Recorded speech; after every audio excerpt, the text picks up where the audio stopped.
এই যে সূরার মধ্যে আল্লাহ বলছেন ওয়া আলা ইমরান, এই অংশ থেকেই এই সূরার নামকরণ করা হয়েছে সূরাতু আলে ইমরান।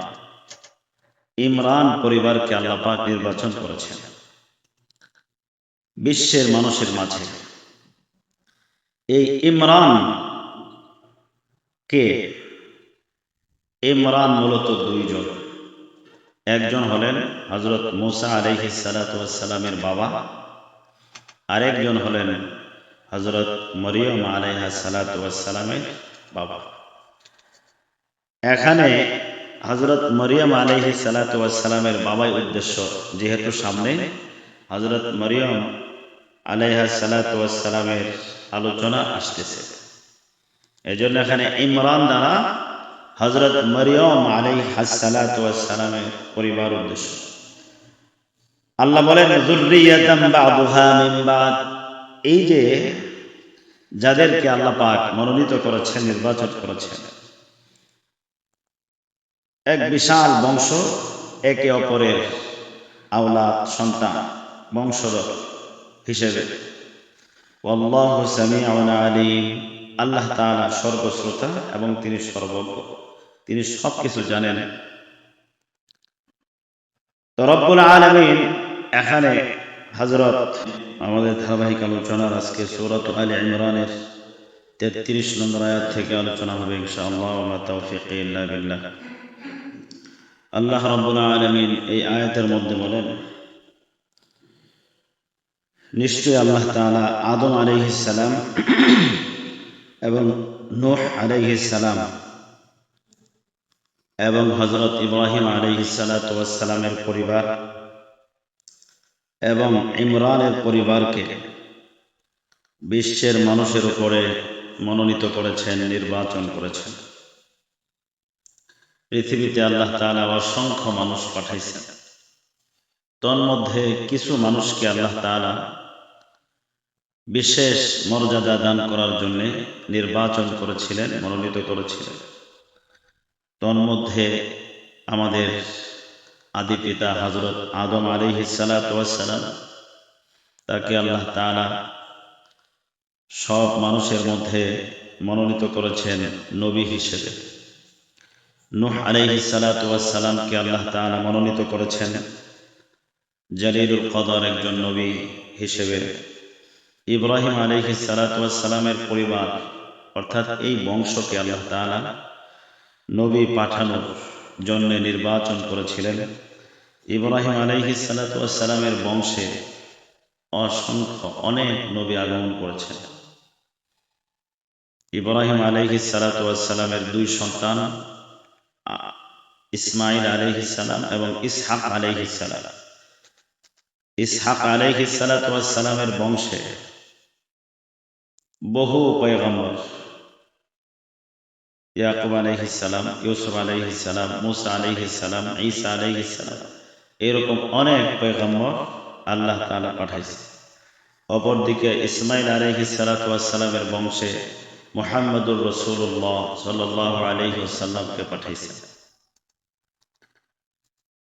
এমনই ভাবে আল্লাহ তাআলা ইমরান পরিবারকে, ওয়া আলা ইমরান, এই যে সূরার মধ্যে আল্লাহ বলছেন ওয়া আলা ইমরান, এই অংশ থেকেই এই সূরার নামকরণ করা হয়েছে সূরাতু আলে ইমরান। ইমরান পরিবারকে আল্লাহ পাক নির্বাচন করেছেন বিশ্বের মানুষের মাঝে। এই ইমরান কে? ইমরান মূলত দুইজন। একজন হলেন হযরত মূসা আলাইহিস সালাতু ওয়াস সালামের বাবা, আরেকজন হলেন হযরত মরিয়ম আলাইহা সালাতু ওয়াস সালামের বাবা। এখানে হযরত মরিয়ম আলাইহিস সালাতু ওয়াস সালামের বাবাই উদ্দেশ্য, যেহেতু সামনে হযরত মরিয়ম আলাইহা সালাতু ওয়াস সালামের আলোচনা আসতেছে, এজন্য এখানে ইমরান দ্বারা হযরত মরিয়ম আলাইহা সালাতু ওয়াস সালামের পরিবার উদ্দেশ্য। আল্লাহ বলেন যুররিয়াতাম বা'দুহা মিন বা'দ, এই যে যাদেরকে আল্লাহ পাক মনোনীত করেছেন, নির্বাচন করেছেন, এক বিশাল বংশ, একে অপরের আওলাদ, সন্তান, বংশধর হিসেবে।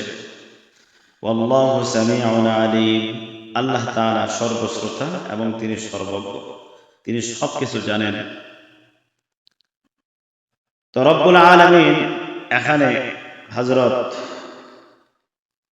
মরিয়ম আলাইহিস সালাতু ওয়াস সালামের কথা আলোকপাত করেছেন, আলোচনা করেছেন।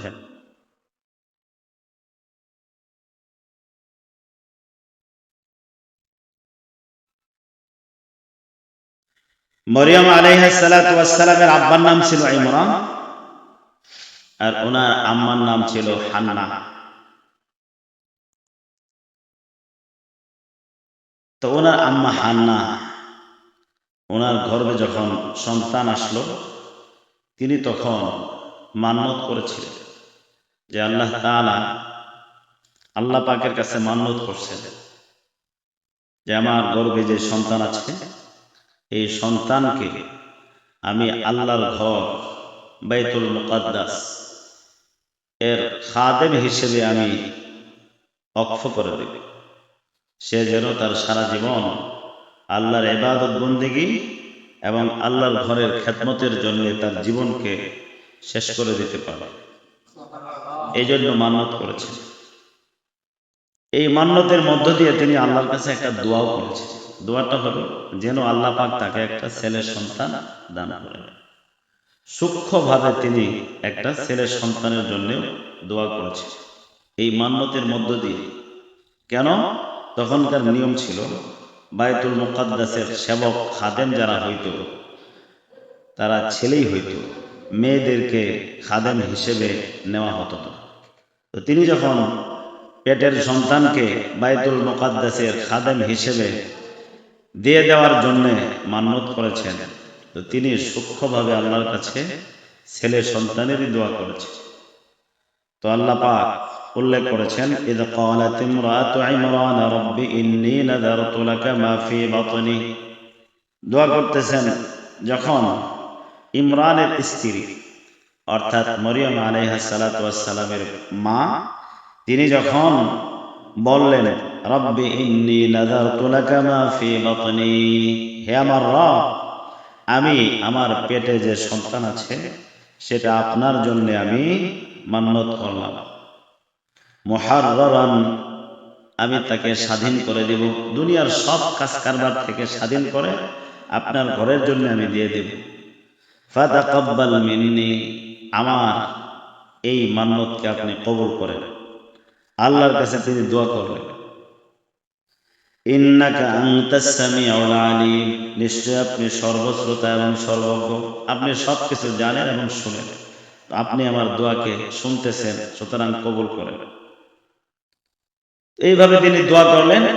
কিন্তু সন্তান যখন হলো, তখন সেই সন্তান ছেলের সন্তান হলো না, সেটা হলো মেয়ের সন্তান। কারণ সন্তান কি হবে, ছেলে হবে না মেয়ে হবে, এটা মানুষের ইচ্ছা অনুযায়ী হবে না, আল্লাহর ইচ্ছা অনুযায়ী হবে। আল্লাহ যা ইচ্ছা করবেন সেটাই হবে, মানুষ যা চাবে সেটা হবে না। তো তিনি যখন কন্যা সন্তান প্রসব করলেন, তখন তিনি আল্লাহ তাআলাকে বললেন, রব, আমি তো কন্যা সন্তান জন্ম দিয়েছি, প্রসব করেছি, তো আল্লাহ তো জানেনই তিনি কি সন্তান প্রসব করেছেন। তো আল্লাহ তাআলা বলেন, তুমি যে ছেলে সন্তানের জন্য দোয়া করেছিলে আর আমি তোমাকে দান করেছি মেয়ে সন্তান, এই মেয়ে তুমি যে ছেলের জন্য দোয়া করেছিলা, মর্যাদায় বরকতের দিক থেকে ওই ছেলে এই মেয়ের ধারে কাছেও যাইতে পারবে না।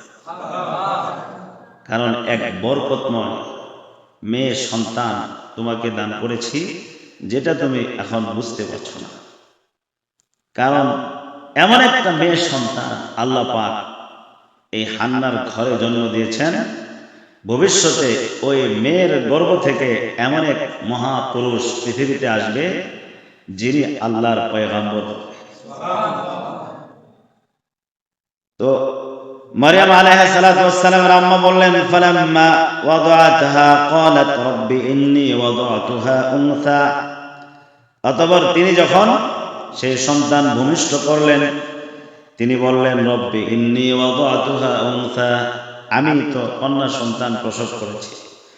ওয়াল্লাহু আ'লামু বিমা ওয়াদাআত, আল্লাহ তাআলা ভালো করে জানেন তিনি কি সন্তান প্রসব করেছে, সেটা আল্লাহ ভালো করে জানেন। ওয়ালাইসা যাকারু কাল উনসা, আল্লাহ পাক বলেন, যেই ছেলে সন্তানের জন্য আবেদন করা হয়েছিল ওইটা কাল উনসা, এই মেয়ের সন্তানের মতো নয়, এই মেয়ের মতো না। কারণ এই মেয়ের মধ্যে আল্লাহ তাআলা বারাকা, বরকত ঢেলে দিয়েছেন। ওয়া ইন্নী সাম্মাইতুহা মারইয়াম, মারইয়াম আলাইহিস সালাতু ওয়াস সালামের আম্মা বলতেছেন, ওয়া ইন্নী সাম্মাইতুহা মারইয়াম, আর আমি এটার নামকরণ করছি, এই মেয়ের নাম রেখেছি আমি মরিয়ম। ওয়া ইন্নী উঈযুহা বিকা ওয়া যুররিয়াতাহা মিনাশ শাইতানির রাজীম, এবং দোয়া করতেছেন, আল্লাহ আমি আমার এই মেয়েটাকে এবং তার বংশের মানুষগুলাকে আপনার আশ্রয়ে দিয়ে দিলাম বিতাড়িত শয়তান থেকে, বিতাড়িত শয়তান থেকে আপনার আশ্রয় দিয়ে দিলাম, আপনি এদেরকে হেফাজত করবেন, এই মেয়েকে এবং তার পরবর্তী প্রজন্ম যারা আসবে এদেরকে আপনি হেফাজত করবেন। আল্লাহ তাআলা দোয়া কবুল করেছেন। হাদিসের মধ্যে আছে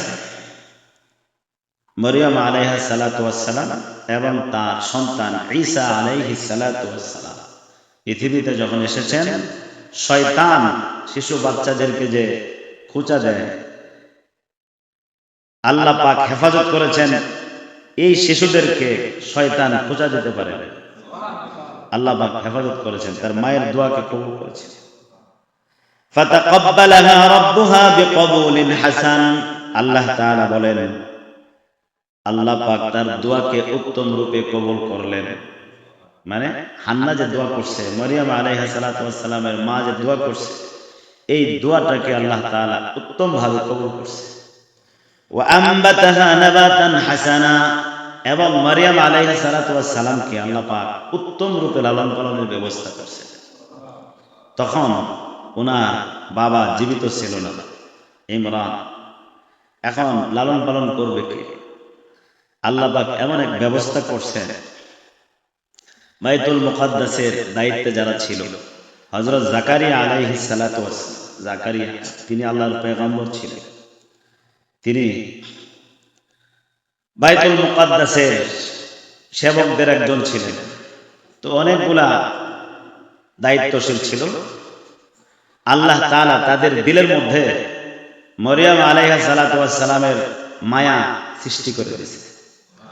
যদিও বাইতুল মুকাদ্দাসে পুরুষ ছাড়া, ছেলে ছাড়া কাউকে গ্রহণ করার তখন নিয়ম ছিল না, কিন্তু তাদের দিলের মধ্যে আল্লাহ পাক যখন মায়া সৃষ্টি করে দিয়েছে, তখন এই কন্যা সন্তানকে লালন পালন করার দায়িত্ব নেওয়ার জন্য তারা খুব আগ্রহী হয়ে গেছে। এখন কে নেবে এই দায়িত্ব, এটা প্রতিযোগিতা শুরু হয়েছে। সবাই বলতেছে আমি এই কন্যা সন্তানের লালন পালনের জিম্মাদারি নেব এবং তাকে আমি লালন পালন করব। এদের মধ্যে জাকারিয়া আলাইহিস সালাতু ওয়াস সালাম ছিলেন। তবে জাকারিয়া আলাইহিস সালাম মারইয়াম আলাইহিস সালাতু ওয়াস সালামের খালু ছিলেন। মারইয়াম আলাইহিস সালাতু ওয়াস সালামের খালা জাকারিয়া আলাইহিস সালাতু ওয়াস সালামের স্ত্রী ছিল। তো সেই হিসেবে জাকারিয়া আলাইহিস সালাতু ওয়াস সালাম কি ছিলেন? খালু ছিলেন। তো একদিকে খালু, অপরদিকে আল্লাহ পাকের একজন জলিলুল কদর পয়গম্বর জাকারিয়া আলাইহিস সালাতু ওয়াস সালাম। আল্লাহ তাআলা এই লালন পালনের দায়িত্ব ভার হযরত জাকারিয়া আলাইহিস সালাতু ওয়াস সালামের ভাগ্যে নির্ধারণ করে দিয়েছেন। এই কারণে যে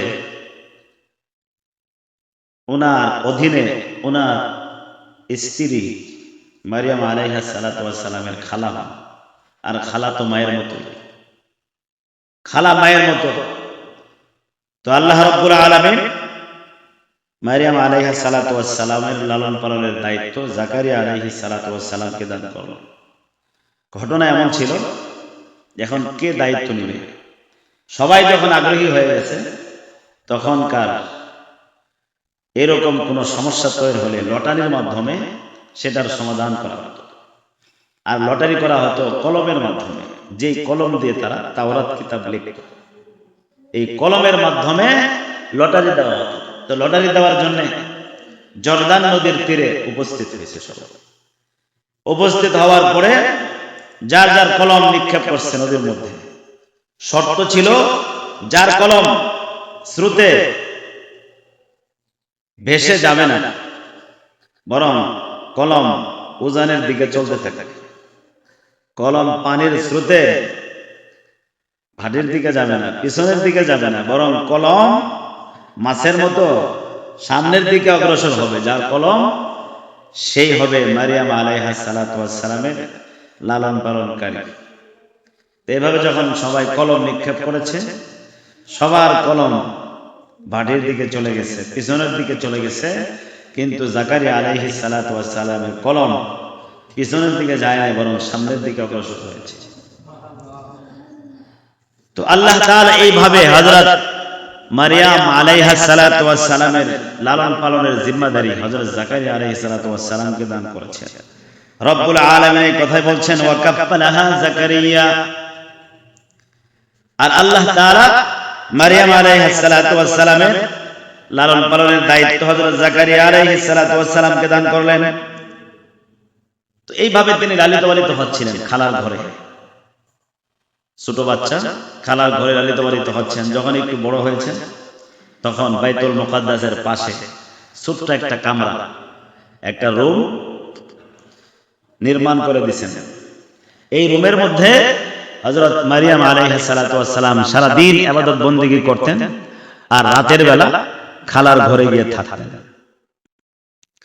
তো দিনের বেলা ইবাদত করতেন, রাতের বেলা খালার ঘরে গিয়ে থাকতেন। তো এই ইবাদত করা অবস্থায় মাঝে মধ্যে জাকারিয়া আলাইহিস সালাতু ওয়াস সালাম দেখাশোনার জন্য যাইতেন। তো যখন ওই ঘরে ঢুকতেন, তখনই তার সামনে দেখতেন এমন ফল, যেই ফলগুলো ওই মৌসুমের ফল না, আমৌসুমী ফল। আমের সিজনে আম না, যখন আম কোথাও নাই, এই রকম সিজনে আম বিদ্যমান মারিয়াম আলাইহিস সালাতু ওয়াস সালামের সামনে। মানে যেই সিজনওয়ারি ফল না, সিজন ছাড়া ফল ওই রুমের মধ্যে মারিয়াম আলাইহিস সালাতু ওয়াস সালামের সামনে উপস্থিত। আল্লাহ তাআলা বলেন, কুল্লামা দাখালা আলাইহা জাকারিয়াল মিহরাব। যখনই জাকারিয়া আলাইহিস সালাতু ওয়াস সালাম মারিয়াম আলাইহা সালাতু ওয়াস সালামের কাছে ওই ছোট্ট কক্ষে দেখা করার জন্য প্রবেশ করতেন, ওয়াজাদা ইনদাহা রিজকা। তার কাছে বিভিন্ন রকম ফলমূল পাইতেন, রিজিক হিসেবে সেটা আল্লাহর পক্ষ থেকে তাকে দেওয়া হয়েছে, ওই রিজিক পাইতেন। তখন বলতেন, ক্বালা ইয়া মারইয়াম আন্না লাকি হাদা। তিনি বলতেন, হে মারইয়াম, এটা কোথায় থেকে আসছে তোমার জন্য, এই ফল কোথায় থেকে আসলো? মারইয়াম আলাইহিস সালাতু ওয়াস সালাম তিনি উত্তর দিতেন, ক্বালাত হুয়া মিন ইনদিল্লাহ। এটা আল্লাহর পক্ষ থেকে আসছে। তবে এমন ফল সিজনওয়ারি ফল। জাকারিয়া আলাইহিস সালাতু ওয়াস সালাম তখন অনেক বৃদ্ধ হয়ে গেছেন। যখন মারিয়াম আলাইহিস সালাতু ওয়াস সালামকে লালন পালন করেন, তখন তিনি অনেক বৃদ্ধ, তখনও কোনো সন্তানাদি হয় নাই। ওনার স্ত্রী বন্ধা ছিল, সন্তানাদি হয় না, অনেক বৃদ্ধ হয়ে গেছেন। তখন মারিয়াম আলাইহিস সালাতু ওয়াস সালামের দায়িত্ব পেয়েছেন লালন পালনের আল্লাহর পক্ষ থেকে। তখন মনের মধ্যে একটা আশা জাগ্রত হয়েছে যে আল্লাহ ও সিজনে এই কক্ষের মধ্যে ফল দিতে পারে, তাহলে আমি খুনখুনা বৃদ্ধ বয়সে আল্লাহ তো সন্তান দিবার পারে। মনের মধ্যে আশা জাগ্রত হয়েছে। হ্যাঁ, এই সিজন ছাড়া ফল দেখে ওনার মনে একটা আশা জাগ্রত হয়েছে যে যদিও আমি বৃদ্ধ হয়ে গেছি, আমার বয়স নাই, সন্তান হওয়ার মতো বয়স আর এখন নাই, আবার অপর দিকে স্ত্রীও বন্ধা, তো সেই হিসেবে আশা করা যায় না সন্তানের। তো আল্লাহ তাআলা যেহেতু সিজন ছাড়া ফল এই ঘরের মধ্যে মরিয়মকে খাওয়াচ্ছে, তো আল্লাহ তাআলা চাইলে আমাকে সন্তানও দিতে পারে, তো আমি আল্লাহর কাছে না চেয়ে বসে থাকবো কেন? তো তিনি চাওয়া শুরু করলেন। তো মরিয়ম আলাইহিস সালাতু ওয়াস সালাম উত্তর দিলেন, ক্বালাত হুয়া মিন ইনদিল্লাহ, আল্লাহর পক্ষ থেকে আসছে। ইন্নাল্লাহা ইয়ারযুকু মান ইয়াশাউ বিগাইরি হিসাব, আর আল্লাহ পাক যাকে ইচ্ছা তাকে অপরিমিত রিজিক দান করেন, হিসাব ছাড়া রিজিক। যাকে ইচ্ছা আল্লাহ তাকে হিসাব ছাড়া রিজিক দান করেন। হুনালিকা দাআ যাকারিয়া রাব্বাহ, তখন তিনি যাকারিয়া আলাইহিস সালাতু ওয়াস সালাম নামাজে দাঁড়িয়ে গেছেন, নামাজে দাঁড়িয়ে দোয়া করতেছেন আল্লাহর কাছে। হুনালিকা দাআ যাকারিয়া রাব্বাহ, যাকারিয়া আলাইহিস সালাতু ওয়াস সালাম তখন আল্লাহর কাছে দোয়া করলেন। ক্বালা রাব্বি হাবলি মিন লাদুনকা যুররিয়াতান তাইয়্যিবা, তিনি দোয়ার মধ্যে বলতেছেন, রব্বি হাবলি, হে রব আপনি আমাকে দান করেন, মিন লাদুনকা আপনার পক্ষ থেকে, যুররিয়াতান তাইয়্যিবা পবিত্র বংশধর, আপনার পক্ষ থেকে আপনি আমাকে পবিত্র বংশধর দান করেন। ইন্নাকা সামিউদ দুআ, আপনি তো দোয়া শুনতেছেন, আমি যে আপনার কাছে দোয়া করতেছি আপনি তো দোয়া শুনতেছেন, দোয়া শ্রবণকারী আপনি। তো দোয়া করতেছেন আল্লাহর কাছে, নামাজ পড়তেছিলেন আর দোয়া করতেছেন। এই দোয়া করা অবস্থায় আল্লাহ তাআলা ফেরেশতা পাঠাইছেন। ফানাদাতুহুল মালাইকাতু ওয়া হুয়া কাইমুন ইউসাল্লি ফিল মিহরাব, আল্লাহ রাব্বুল আলামিনের পক্ষ থেকে ফেরেশতা আসছে, এসে ডাক দিয়েছে যাকারিয়া আলাইহিস সালাতু ওয়াস সালামকে ডাক দিয়েছে। ওয়া হুয়া কাইমুন ইউসাল্লি ফিল মিহরাব, তিনি ওই কক্ষের মধ্যে, মরিয়ম আলাইহিস সালাতু ওয়াস সালামের কক্ষের ভিতরেই তিনি নামাজে দণ্ডায়মান অবস্থায় ছিলেন। আর এমত অবস্থায় ফেরেশতা আসছে, এসে ডাক দিয়েছে, আন্নাল্লাহা ইউবাশশিরুকা বিয়াহইয়া, আল্লাহ তাআলা আপনাকে একটা পুত্র সন্তান দান করার সুসংবাদ দিয়েছেন, তার নাম হলো ইয়াহইয়া। ইয়াহইয়া, যেটার যে সন্তানের নাম আল্লাহ নিজে নামকরণ করছেন, ইয়াহইয়া। ইয়াহইয়া নামক সন্তানের সুসংবাদ আল্লাহ পাক আপনাকে দান করছেন। এই যে সন্তান ইয়াহইয়া, তার কিছু বৈশিষ্ট্য হবে, ওই বৈশিষ্ট্যের কথা আল্লাহ বলছেন। সুসংবাদ দেওয়ার সময় ফেরেশতারা যাকারিয়া আলাইহিস সালাতু ওয়াস সালামকে এটাও বলছেন যে সন্তানের সুসংবাদ আল্লাহ পাক আপনাকে দান করতেছেন, এই সন্তান হবে মুসাদ্দিকাম বিকালিমাতিন মিনাল্লাহ, আল্লাহর পক্ষ থেকে একটা কালিমা আসবে দুনিয়ায়, ওই কালিমার সমর্থনকারী হবে। কোন কালিমা? অর্থাৎ যেই সন্তানের লালন পালন আপনি করতেছেন, মরিয়ম আলাইহিস সালাতু ওয়াস সালাম, ভবিষ্যতে তার গর্ভ থেকে একটা সন্তান আসবে, যে সন্তানটা জন্মগ্রহণ করবে আল্লাহর একটা কালিমার মাধ্যমে, পিতার মাধ্যমে না। ওই সন্তানটা এই মরিয়মের গর্ভ থেকে দুনিয়াতে আসবে আল্লাহর একটা কালিমা। কোন কোন শব্দ, কোন মানে কি হয়ে যাবে, এই একটা কালিমা, এই কালিমার মাধ্যমে আসবে। আর ইয়াহইয়া নামক সন্তানের যে সুসংবাদ আপনাকে দিচ্ছি, এই ইয়াহইয়া আলাইহিস সালাম, তিনিও তো নবী ছিলেন, উনি এসে ঈসা আলাইহিস সালাতু ওয়াস সালামের কথা মানুষের মাঝে প্রচার করবে এবং সমর্থন করবে। এমন একটা সন্তানের সুসংবাদ আল্লাহ পাক আপনাকে দিয়েছেন। এবং তার আরো কিছু বৈশিষ্ট্য, সাইয়্যিদান, এবং সে নেতা হবে, মানে তিনি নবী হবেন।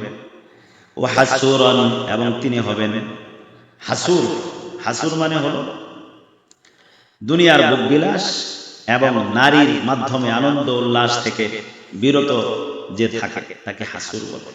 অর্থাৎ যে দুনিয়ার কোনো ভোগবিলাস গ্রহণ করবে না, বিবাহ শাদীও করবে না, মানে এত পরিমাণ ইবাদত গুজার হবে, বিয়ে শাদীর কথা তার মনে থাকে, এগুলির সময় আছে বলে সে মনে করবে না, এত ইবাদতের মধ্যে মশগুল থাকে। ওয়া নাবিয়্যাম মিনাস সালিহিন, এবং তিনি নবী হবেন এবং নেককার হবেন। এই সব বৈশিষ্ট্যর কথা উল্লেখ করে আল্লাহ তাআলা একটা নেক সন্তানের সুসংবাদ তাকে দান করলেন। কেমন নেক সন্তান, আবার চিন্তা করেন, তাও একদম বৃদ্ধ বয়স। যাকারিয়া আলাইহিস সালাতু ওয়াস সালাম বললেন, ক্বালা রাব্বি আন্না ইয়াকুনু লি গুলাম, তিনি তো নবী, তিনি তো জানেন আল্লাহ পাকের কুদরত আছে এবং আল্লাহর সাথে তার কথা বাড়াইতেছে। قال رب أنى يكون لي غلام জাকারিয়া আলাইহিস সালাতু ওয়াস সালাম বললেন, হে রব, কিভাবে আমার সন্তান হবে? ওয়াকাদ বালাগানি আল কিবারু, অথচ আমি বৃদ্ধ হয়ে গেছি। ওয়া ইমরাআতি আকির, এবং আমার স্ত্রীও বন্ধা, সন্তান কেমনে হবে? তিনি জানেন না আল্লাহর কুদরতের কথা। এরপরেও তিনি বললেন, ক্বালা কাযালিক, আল্লাহ বললেন এইভাবেই হবে। তুমি যে বৃদ্ধ, এই বৃদ্ধ অবস্থায় হবে। তোমার স্ত্রী যে বন্ধা, এরপরেও হবে। আল্লাহ করে দেখাবেন। আল্লাহু ইয়াফআলু মা ইয়াশা, আল্লাহ যা চান সেটাই আল্লাহ করতে পারেন। আল্লাহ যা চান সেটাই আল্লাহ সৃষ্টি করতে পারেন। জাকারিয়া আলাইহিস সালাতু ওয়াস সালাম বললেন, ক্বালা রাব্বি জাআল লি আয়া, হে রব, আপনি আমাকে একটা নিদর্শন দেন। আমার যে সন্তান হবে, এই সন্তান হওয়ার একটা নিদর্শন আপনি আমাকে দান করেন। আল্লাহ বললেন, ঠিক আছে, তোমাকে একটা নিদর্শন দিতেছি। ক্বালা আয়াতুকা আল্লা তুকাল্লিমান নাসা সালাসাতা আইয়ামিন ইল্লা রামজা, তোমার সন্তান হওয়ার নিদর্শন হলো তুমি মানুষের সঙ্গে 3 দিন কথা বলতে পারবা না, ইল্লা রামজা, ইশারা ছাড়া। 3 দিন পর্যন্ত ইশারা ছাড়া কথা বলতে পারবা না। যখন দেখবা যে তুমি কথা বলতে পারতেছো না, যখন দেখবা যে তুমি কথা বলতে পারতেছো না, তখনই বুঝবা যে তোমার সন্তান হবে। ইল্লা রামজা, ইশারা ছাড়া। তখন যেহেতু কথা বলতে পারবা না, তখন তোমার কাজ হইল বেশি পরিমাণে আল্লাহর জিকিরে মশগুল হয়ে যাওয়া। তখন আল্লাহর জিকিরে মশগুল হবা। ওয়াযকুর রাব্বাকা কাসীরা, এবং তুমি তোমার রবের বেশি পরিমাণে জিকির করবা। ওয়াসাব্বিহ বিল আশিয়্যি ওয়াল ইবকার, এবং সকাল সন্ধ্যা বেশি পরিমাণে আল্লাহর তাসবিহ পড়বা। সকাল সন্ধ্যা তাসবিহ পড়বা। আল্লাহ পাক একটা নিদর্শন দিলেন, এবং এই যে একটা নিয়ামত সে আল্লাহর পক্ষ থেকে পাইতেছে, এমন নেক সন্তান। এটা আল্লাহর পক্ষ থেকে নেক সন্তান, আল্লাহর পক্ষ থেকে নিয়ামত নয়, অনেক বড় নিয়ামত। এই যে নিয়ামতটা তুমি পাওয়া, এটার শুকরিয়া হিসেবে এই টাইমটা ইবাদতের মধ্যে মশগুল হওয়া, জিকির আজকারের মধ্যে মশগুল হয়ে যাবে। তো এইভাবেই আল্লাহ রাব্বুল আলামিন জাকারিয়া আলাইহিস সালাতু ওয়াস সালামকে একটা পুত্র সন্তান দান করেছেন, যার নাম ছিল ইয়াহইয়া। সূরা মারইয়াম নামে একটা সূরা আছে 16 নম্বর পারায়, ওইখানে রব্বুল আলামিন আরো বিস্তারিত আলোচনা করেছেন। তো যাই হোক, আল্লাহ রাব্বুল আলামিন তিনি সব কিছু করতে পারেন। আল্লাহর কাছে কোনো কিছুই কঠিন নয়। যত প্রয়োজন, যত দরকার, আমরা কার কাছে চাবো? আল্লাহর কাছে। আল্লাহ রাব্বুল আলামিন আমাদেরকে কোরআনুল কারীমের আয়াতগুলো থেকে শিক্ষা গ্রহণ করে আমল করার তৌফিক দান করুন, আমিন। ওয়া আখিরু দাওয়ানা আলহামদুলিল্লাহি রাব্বিল আলামিন।